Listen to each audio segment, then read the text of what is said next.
Hello and welcome to Mastering the Modern Meeting, Communicating Effectively in a Hybrid World. I'm so happy you're here. I'm Productivity Catalyst Clare Kumar, and thank you, Staples Canada, for inviting me to share some ideas around how not to make meetings be horrible and take over your life. Let's make them something that we can really get a lot out of. And join me for the next half hour. If you've got questions, I'm excited to dive into those at the end of the presentation. And if you're listening to the recording, you can always find me on Twitter at Clare Kumar. So let's get started.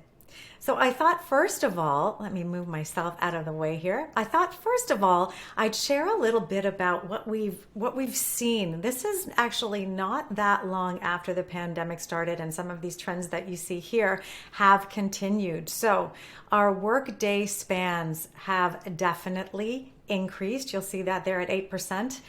That was also shown in some research from NordVPN. The average day in Canada was increased by over 2 hours and up to 3 hours in the US. So a significant lengthening of the day, definitely blurred boundaries happening and people having some challenges with that. The number of meetings has gone up 17% at the time of this study.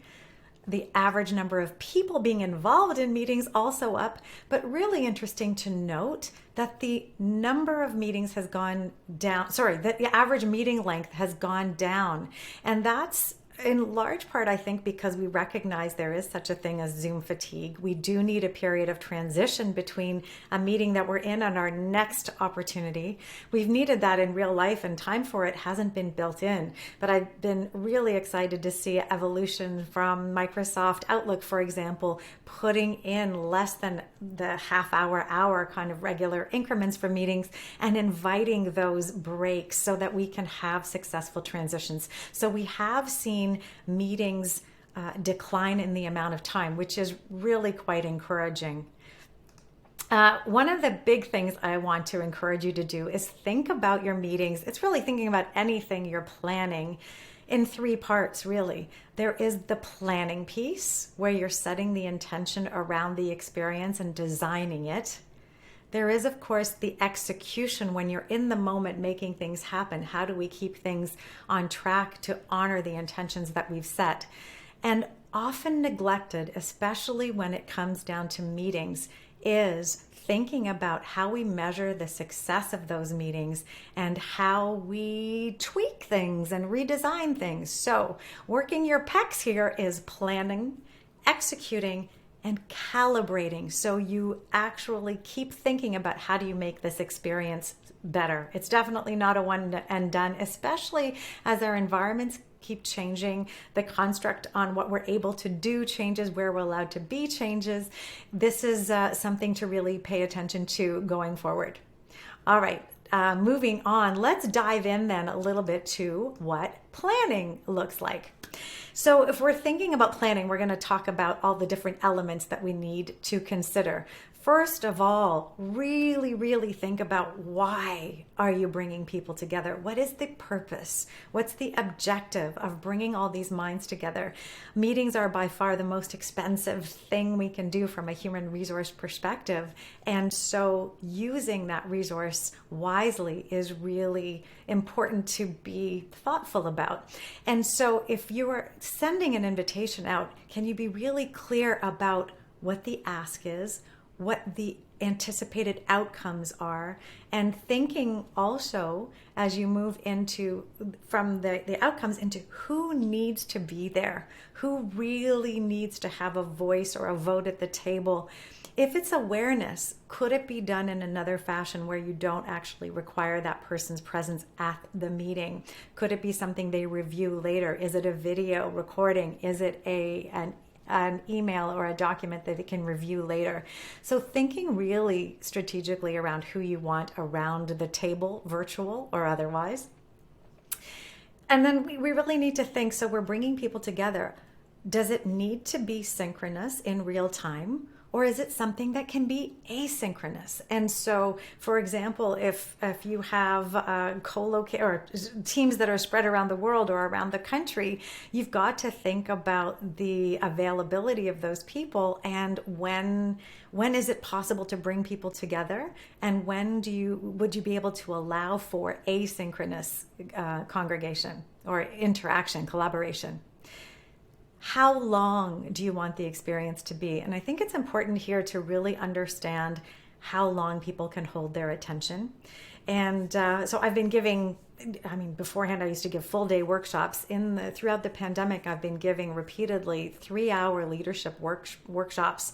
And we have breaks. We have breaks every 50 minutes or so. And we'll take a 10-minute break to basically stop looking at the screen, go look outside, move our bodies, hydrate, fuel, all of those things that really keep us as human animals staying in a way to be able to manage our attention. So I encourage you to think about the length of the meeting, and if it needs to be a longer event, really taking care of the humans who are participating and bringing enough breaks. Where is the meeting going to take place?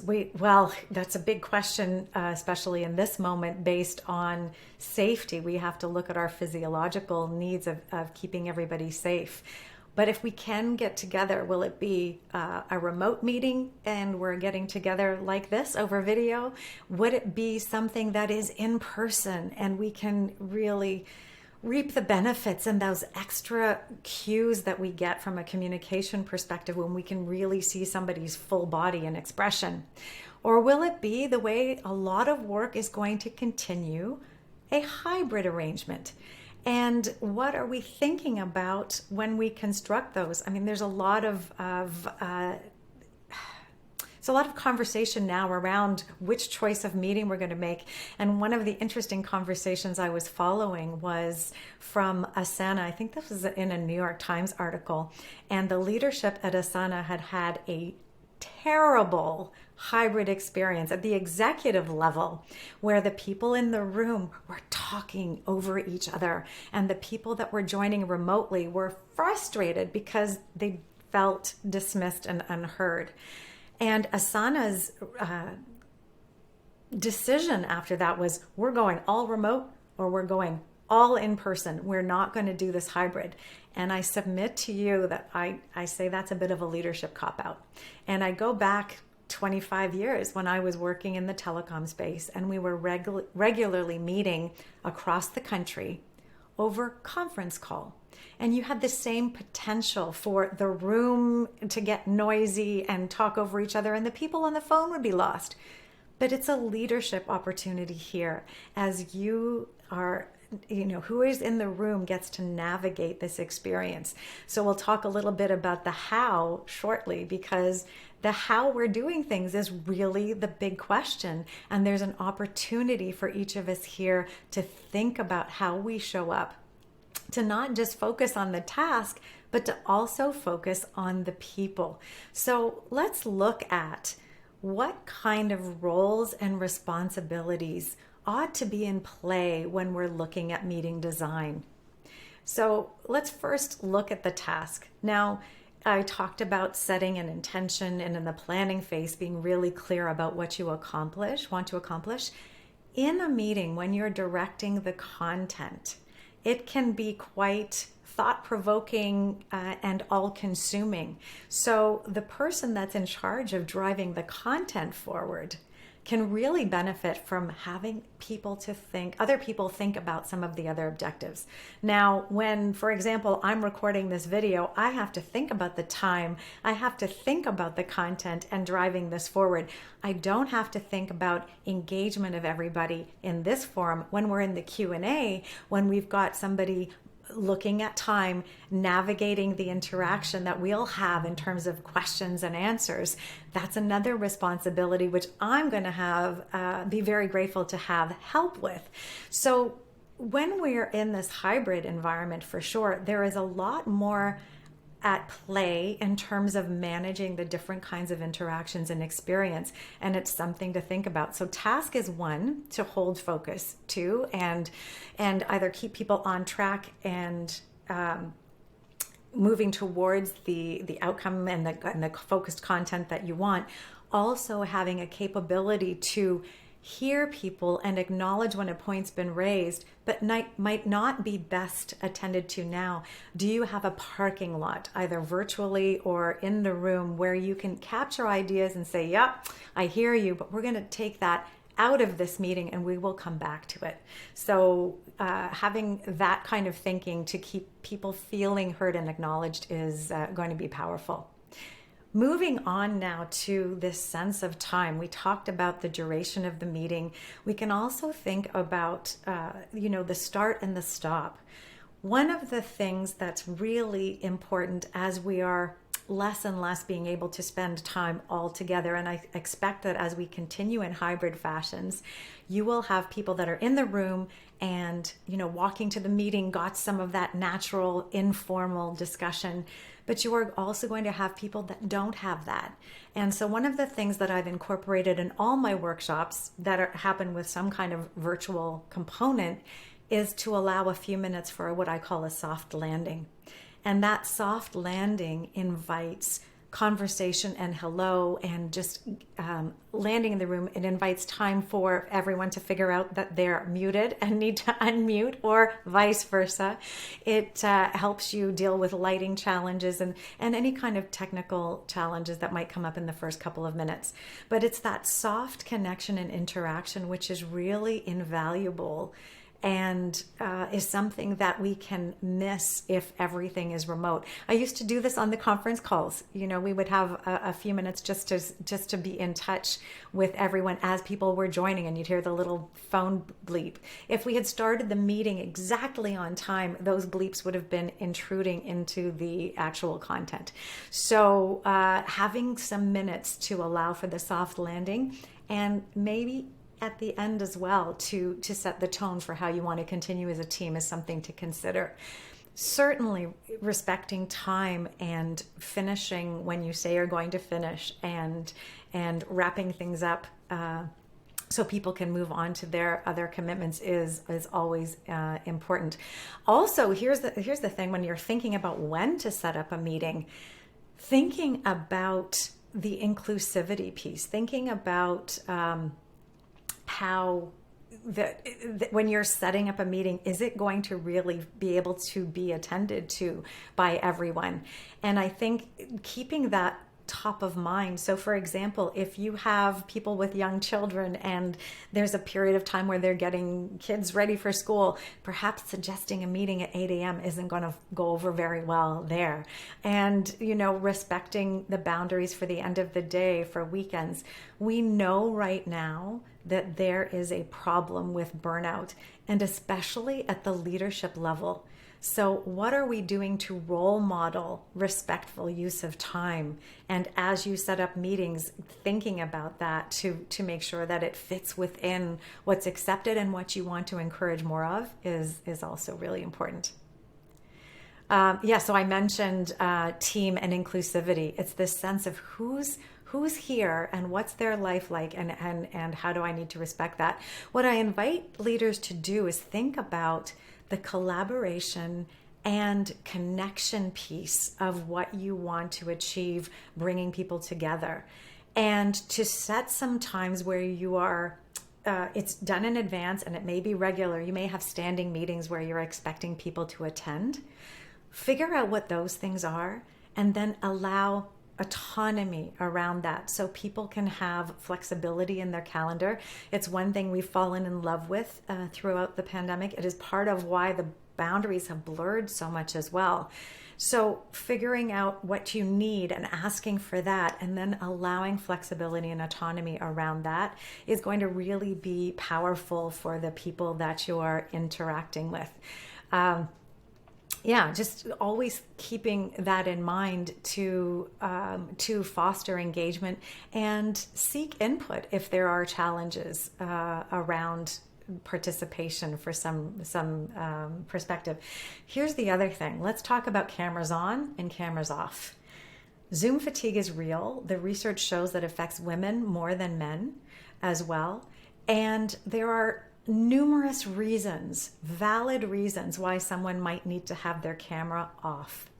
Now, having your camera on is going to make for richer communication. It's going to make for more effective communication. The fact that you can see my lips moving now is helping foster comprehension. Gesturing, body language, all of that transmitted through video can be helpful. It can be helpful too if you're leading a meeting to have a sense that people are with you, nodding, expressions, and so on. But I really want you to check your bias to assume that a camera on means somebody is engaged. I might have my camera off because I have other people in my background that I need to respect their privacy. I might have my camera off because I'm eating and I need to eat now because my blood sugar might be crashing and it's the only time I can eat something and I really don't want you to watch me chewing. I might have my camera off because I'm simply fatigued and can't look at that little circle anymore. Or maybe I don't feel comfortable having the camera on me so much that I'm feeling uncomfortable being watched. There are all kinds of reasons, and we have to make an invitation for cameras on. So I would suggest in the planning, when you are sending an invitation, to be articulate and thoughtful about talking about, is this the camera's on appreciated experience and for what benefit? So being really specific and actually talking about the value that you are anticipating and a request for people to manage their time and space so that that's possible. But please, as we are working and we're in people's private spaces and homes or wherever they are, they may not be able to have that camera on, and it shouldn't be taken as a vote of disengagement. One of the most creative things I saw was in April 2020. I gave a lecture to a company, and or we had a discussion, I would rather say, more than a lecture. And so it was a Zoom, a meeting, not a webinar. And so I could see everybody. It was the whole Brady Bunch thing with about 25 people on the call. And in one of the windows was a Homer Simpson figure, a stuffed Homer Simpson figure, obviously. And I remember calling on the person and saying, "Hey, Joe," and asking a question. And he shook that figure. So he was right there. He was right there, fully engaged. But he was choosing not to have the camera on him. And he made it really, I kind of a fun way to still be engaged, but take care of what he needed. So let's think inclusively around how people are most productive and invite, and connect with humanity and ask for what you're hoping to achieve. And I think that will go a long way to getting the kind of participation that you're hoping for. I think looking at the tools that we have can also improve our effectiveness. So, for example, lighting. If you are sitting in a meeting and you've got on a virtual meeting and you've got a window behind you, it's going to make it very difficult for the people to see your face. In a meeting room as well, this can happen. I'll go to a restaurant, and if I'm meeting someone for lunch, I will sit with the window behind me because I will find it very difficult to be able to focus on their face. So knowing what you can do to make the viewing and the listening experience easier for those who are participating. Clearly, transcription is a valuable piece, as well as we have numerous people we engage with who may be hearing impaired. They may be with English as a second language. All of these tools can come, and we've seen signing on many of the government missives lately. So the more we can offer to help more people understand, the better. And so that's combining then our inclusivity feeling and our effectiveness in the kind of tools and services that we employ. So lighting is one. Also thinking about your microphone and feedback. So if you have a separate microphone, it's going to give you better quality sound often than speaking directly into the computer mic. And if you are able to have earbuds, it can often eliminate the feedback that comes from the microphone into the device's speakers and actually reduces the quality of the interaction and may even add an echo. So thinking about that, there's a very cool app too called Crisp with the K.ai, and it's an app you can put on your computer that will actually noise cancel out dogs barking and construction noise, unwanted noise in the back, and will keep the voice of the speaker. So you might want to check that out if you've got noise issues where you are. And of course, I wanted to bring up the technology in the room. This is a really interesting thing. I loved this picture when I found it online because it really shows a room that's quite well designed for a hybrid experience. It's bringing people who are remote into the room and at a significant size, so you can actually feel their presence.